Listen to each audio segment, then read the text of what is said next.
Hello, my name's Andy. Welcome to episode 48 of Keeping Water. This week's episode is all about how I clean the filtration and pond on a weekly, or as it is at this time of year, twice weekly basis. I've added timestamps to the video so you can pick out the parts that interest you and skip the bits that don't. I did a similar video last year, but a fair amount's changed since then with some new filtration, equipment and processes. It's still quite labour intensive though, but aside from getting some equipment I really can't afford, that's pretty unavoidable. When I first set up a pond, I thought it would be less work than a fish tank. Little did I know. On the plus side, however, I have pretty good water quality and reasonable clarity, so happy days. I finished the second parasite treatment over the last week and the fish are looking better, less mucus, and aside from what might be carp pox or a little injury on the common's peck, no suspicious looking spots either. Fingers crossed, but these things can come and go, so no complacency. The fish are looking healthy otherwise, hungry and active. As I said last week, the crucian carp were moved on to a new home last weekend, and, as I implied, they weren't the only fish to move house. I'll explain which other fish, my reasoning behind the changes, and what might happen in the future in next week's episode. Us YouTubers are always asking for likes, etc., but this week I'll give a big thumbs up to all the people who watch, like and subscribe to my videos.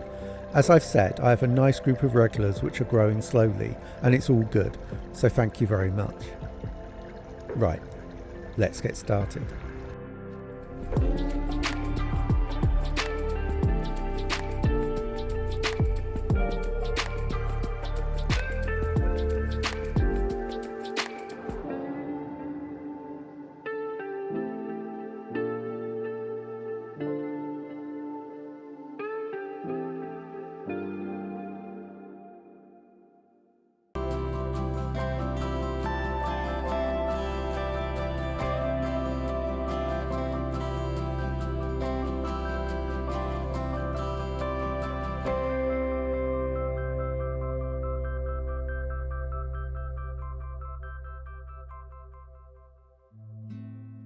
One of the main difficulties I have in keeping my pond is dealing with wastewater. I have no accessible drain at the back of my house, so I have to send it to the drain on my drive at the front. The first stage, therefore, in setting up is to position some pipework through my garage from the front drain to my back garden. The pipework is in two sections which I connect together and can then attach when needed to my dirty water pump. This may seem laborious, but so far it's the easiest method I've thought of.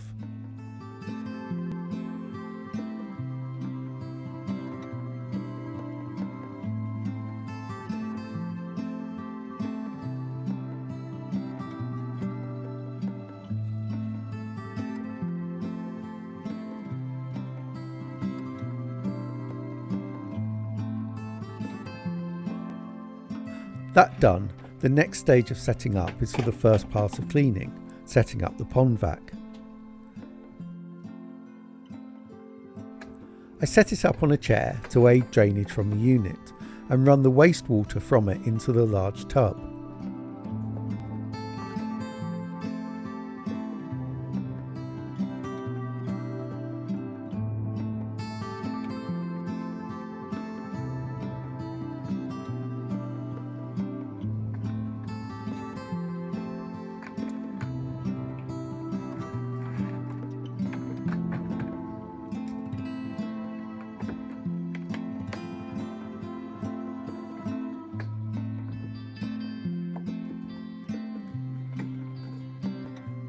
I put a mesh bag on the end of the outlet as, although I use a dirty water pump to empty the tub and it can handle a fair amount of waste, I prefer to limit the amount it has to contend with.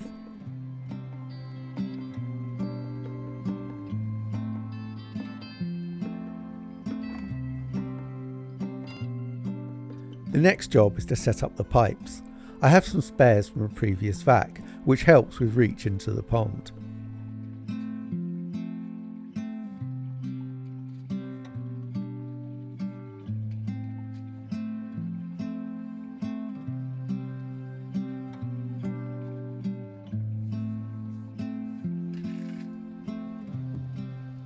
As I said, I use the dirty water pump to empty the tub, rather than filter the water and return it to the pond. The reasoning behind this is I've not found a great way of ensuring only clean water returns, and as I do a water change anyway at each filter clean, it makes sense to pump to waste the water the vac produces.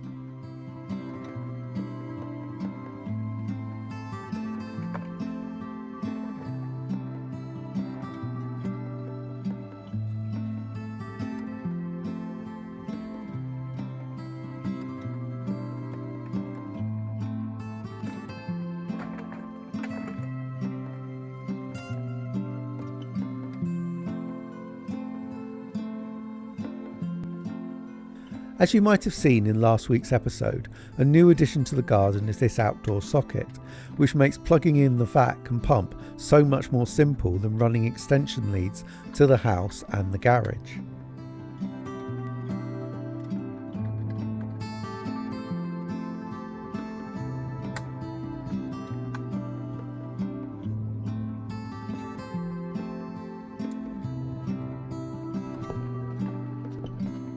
Right then, time to vac. I've set up this split screen showing what I'm doing and what's happening underwater, both to show how much muck there is to clear up, how successful I am at positioning the nozzle, and how successful the vac is in sucking up the detritus. I'm using the narrow nozzle as it picks up the best.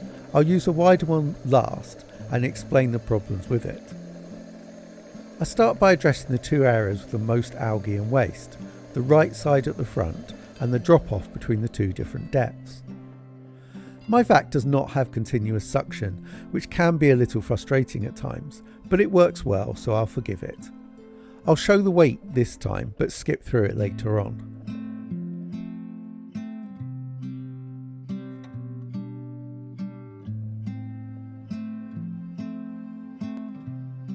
I think the video shows that the vac is doing a reasonable job of getting most of the detritus, although how well it does so is somewhat affected by the user, meaning if I'm patient and move it slowly, it does much better than if I move it too quickly, which is kind of obvious I guess, but it's a good reminder nevertheless.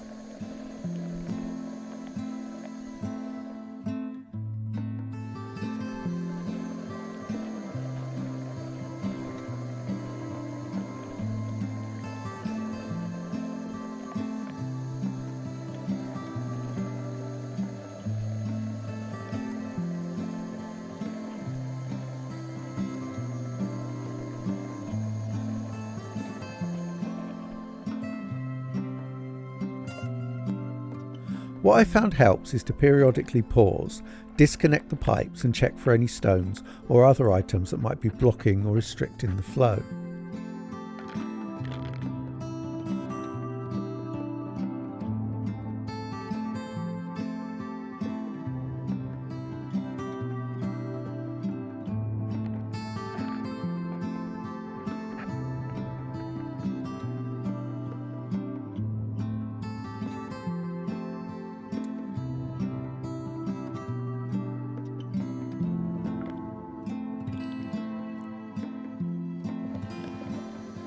I'm onto the drop-off now, which collects the worst of the muck and takes a lot of time and work to clear. Having this view live when I'm cleaning would make doing this much easier. Although my pond is quite clear, it's still hard to see exactly what you're doing, especially as the water starts to cloud up during the vacuuming.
I'm now attempting to clean along the pipework that curves along the left side and rear of the pond. I can't really see what I'm doing at this point, due to a big tree that blocks out the direct sunshine at this time of day. You can tell how little I see by how far from the pipe I'm getting.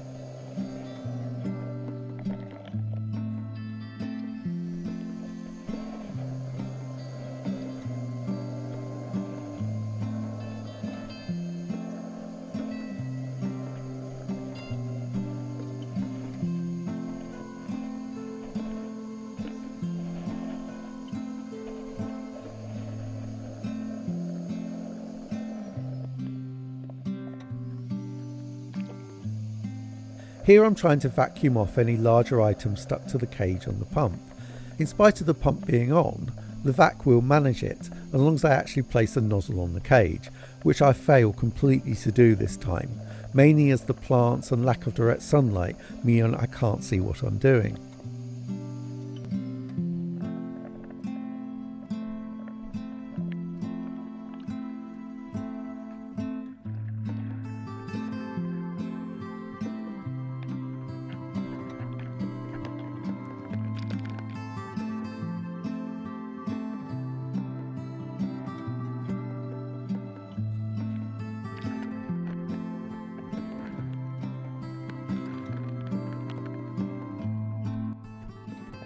Time to switch to the wide nozzle, which I use for the slightly less dirty open areas. Well, that's the plan anyway. I've not been convinced that this picks up particularly well, and I've had my suspicions that it does more moving around than actual suction, which are mostly confirmed by this video. It's also quite hard to control and to keep down on the floor of the pond, especially when pulling it backwards. It is obviously collecting some dirt, and would maybe work better if I moved it more slowly, but I think overall the narrow nozzle works better.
This section is just to show how the wastewater from the vac is dealt with.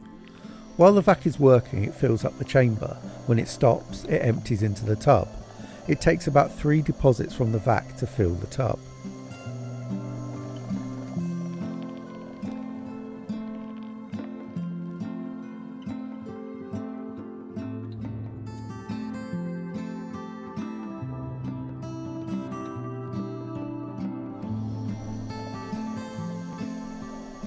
There isn't enough room in the tub for the float switch on the pump to work properly, meaning it won't turn itself on or off reliably. Therefore, I have to keep an eye on it and put it into the right position as needed.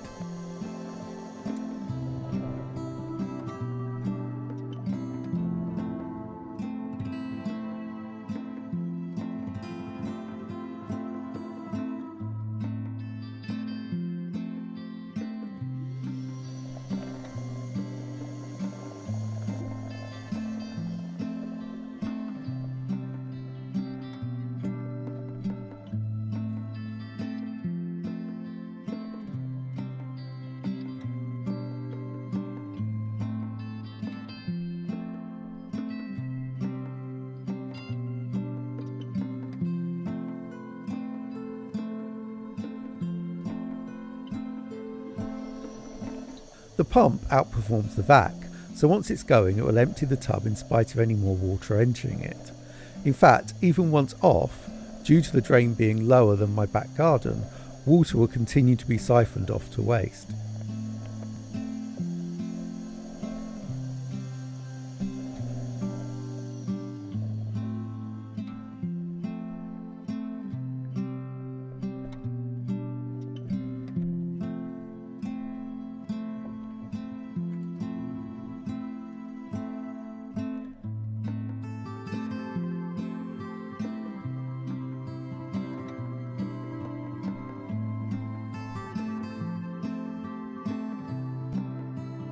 Vacuuming all done, I can then empty the mesh bag.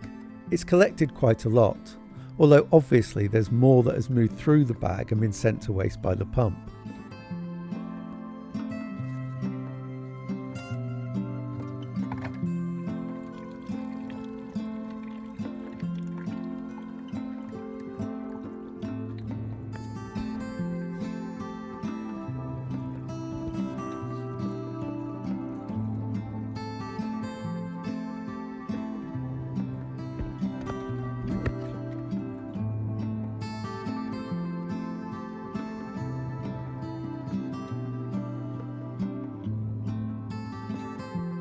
Now the skimmer, and there's some more bits I need to collect to help me with it.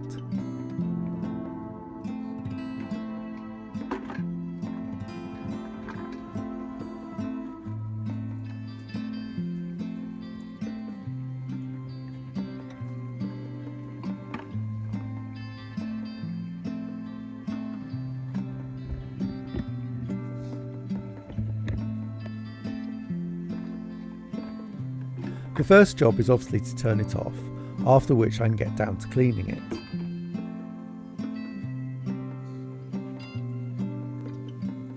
I close the door on the skimmer, which mostly stops water flowing into the box, allowing me to drain it while cleaning. I then remove the filter floss, which has been in here for about 3 days.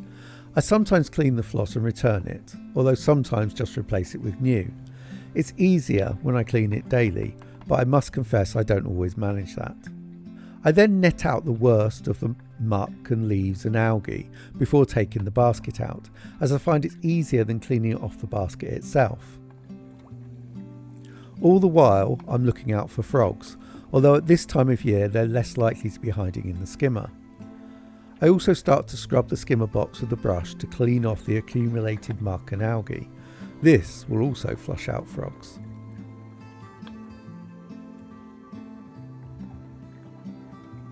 Time to take the basket out next, and then also give it a scrub with the brush.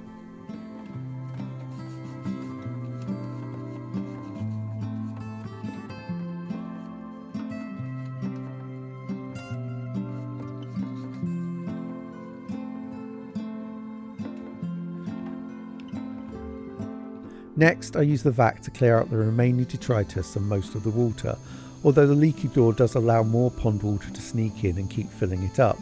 I therefore tend to finish off draining it with a dirty water pump.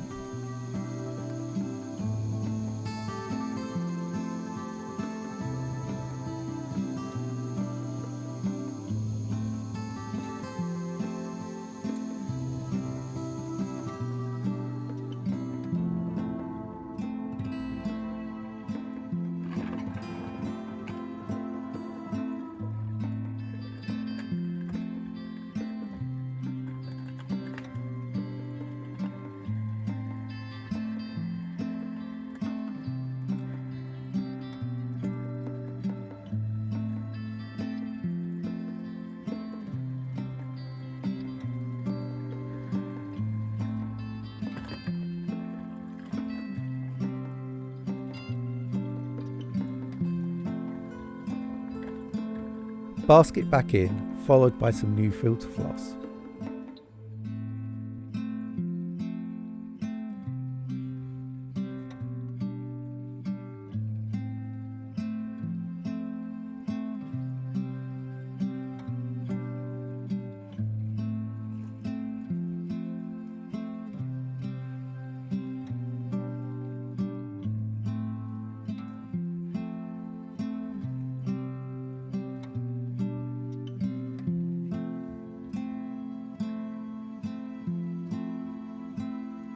Door back open and time to turn the pump back on.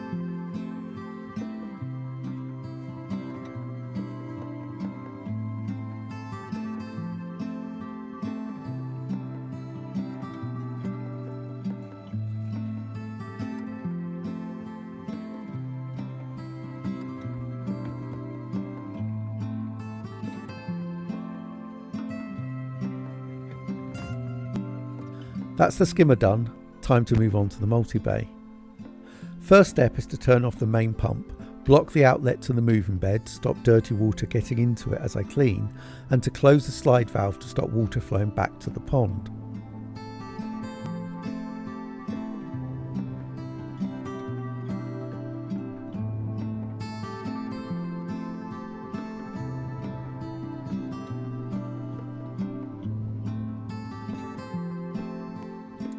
Then to remove the temperature probe and clean any muck off it, and next give the settled detritus at the bottom of the vortex a swirl around to help the pump collect it later.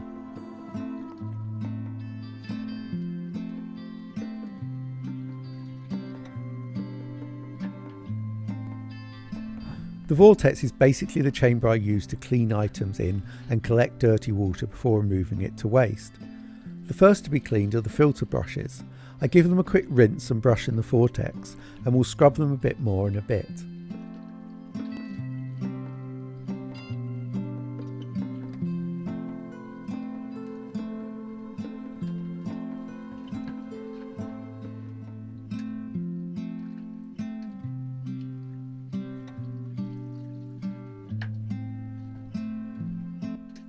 Then I remove the brush's grate and give that a quick clean before placing the pump in the vortex to remove the first lot of mucky water. Whilst it's doing that, I finish off cleaning the brushes.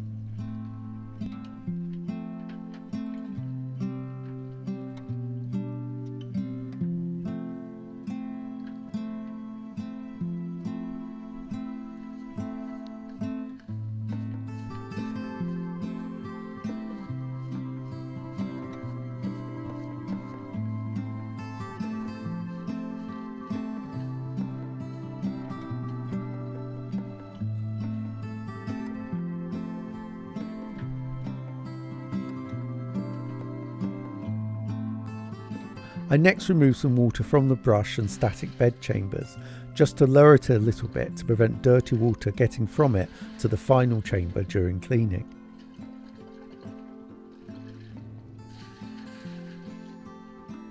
Then I can switch the air supply to the disc in the first static bed to agitate the media and help clean it.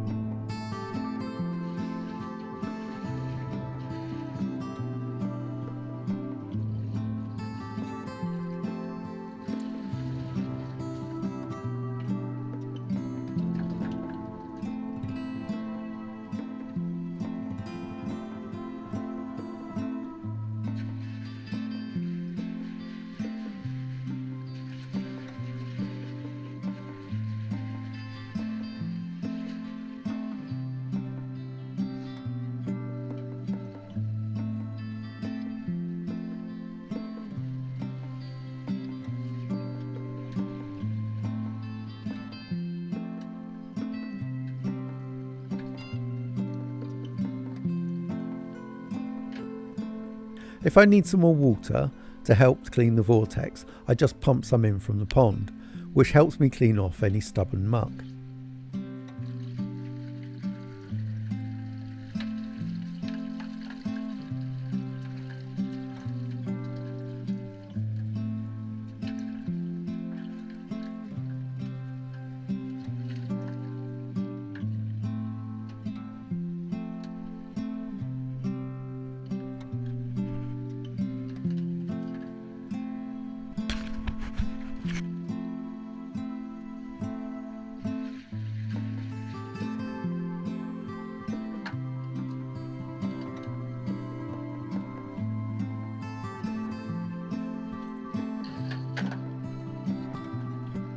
After 10 minutes or so of bubbling the media, I swap the pump into the next chamber and begin draining the dirty water from the static bed.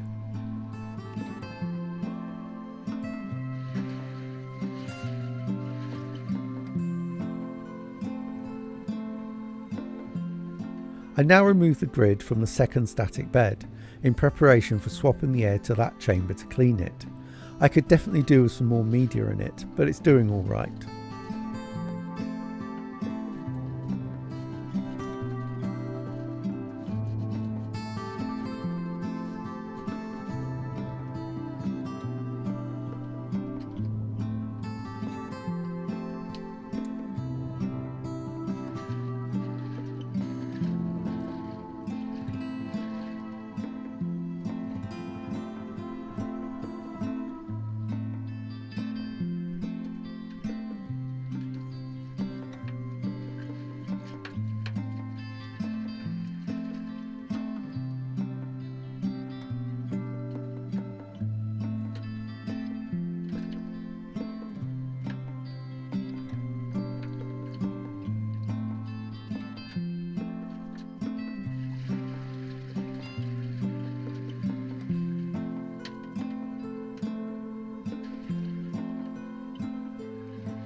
As you'll have noticed, I'm frequently scrubbing the sides of the multibay as I go along, in an attempt at least to get it clean.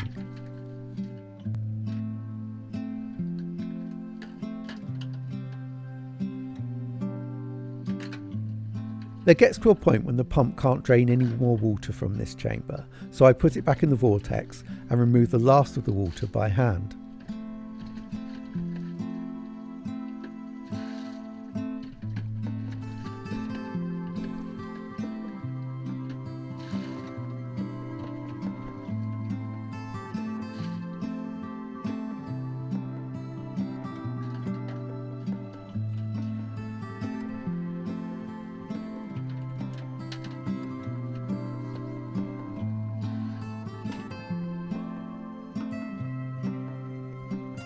I can now swap the air back to the moving bed and prepare to drain the dirty water from the final chamber to the vortex.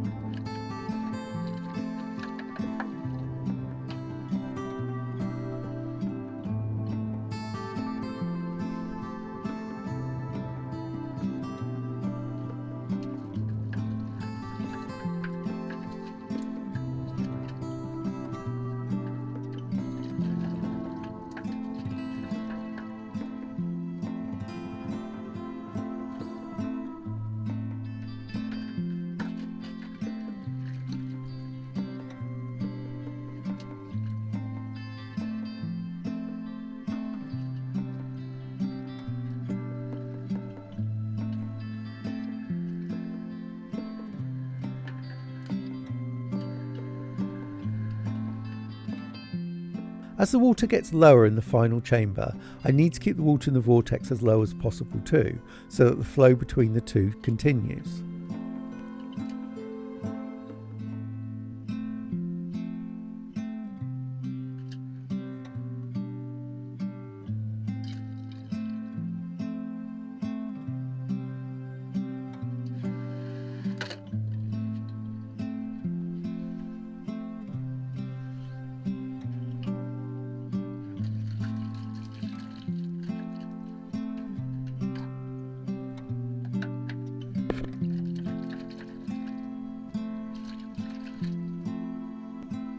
That done, I can return the upper grid to the static bed using the incredibly high-tech cable tie handles to get it positioned correctly.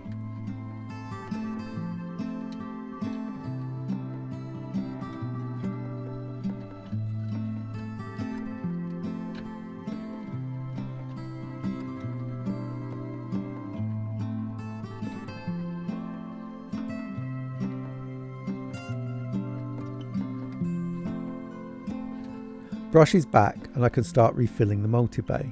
First though, I put the pump back in the vortex to drain water while it's refilling. This is to remove any muck that's left in the vortex and pipe from cleaning, preventing it from getting to the rest of the filter. Time also for more scrubbing.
Once I'm happy it's clean water in the vortex, I remove the pump and let the multibay fill back up.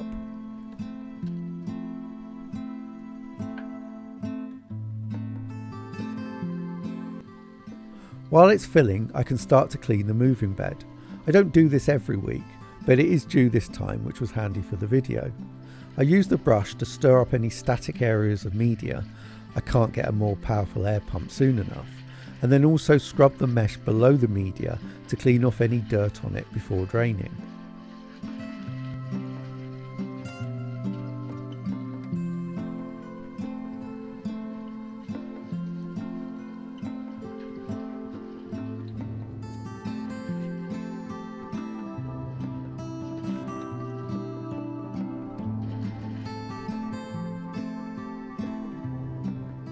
I then just about remember to turn the pump off before the multibay overflows and can then start draining the moving bed.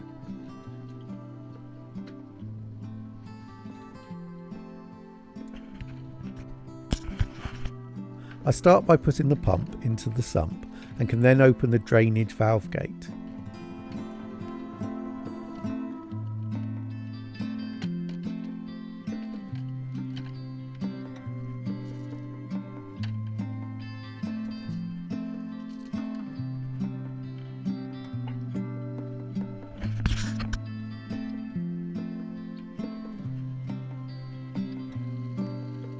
It's then just the job of balancing the flow from the moving bed with the speed of the pump, and it all drains away nicely. The water in the moving bed isn't particularly dirty, but I like to keep on top of it.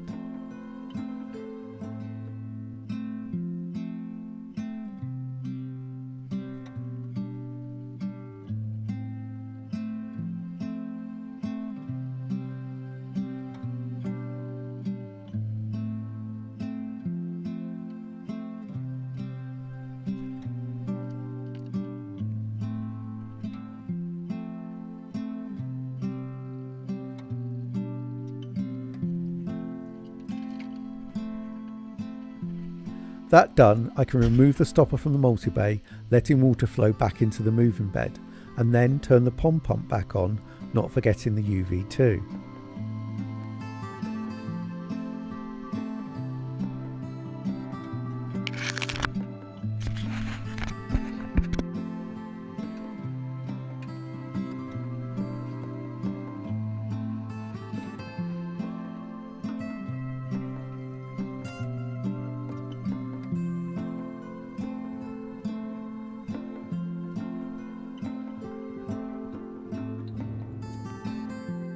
Now just to check that the water's flowing back to the pond. You may notice that the skimmer's off at this point. The amount of water I move during cleaning and as a water change drops the pond below the level of the skimmer.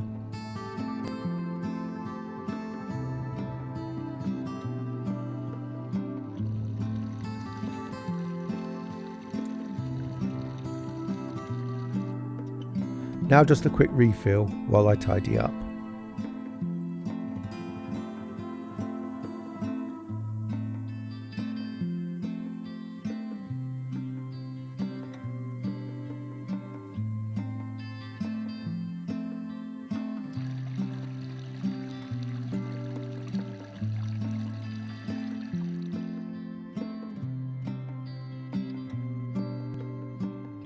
All done, all topped up and clean for at least another 3 days, I guess. Not including refilling, it all takes about an hour and a half to do. So at this time of year I spend about 3 hours cleaning the filter and pond a week. While the water quality stays good, it's all worth it and gives me peace of mind that I'm doing all I can. Any questions or suggestions you have, please feel free to add to the comment section below. Thanks a lot for watching this episode of Keeping Water. I really do appreciate it. Next week's episode will be all about the fish that have left the pond, the rationale behind the changes, and what I have planned for the future. Thanks again for watching, and I'll see you next time.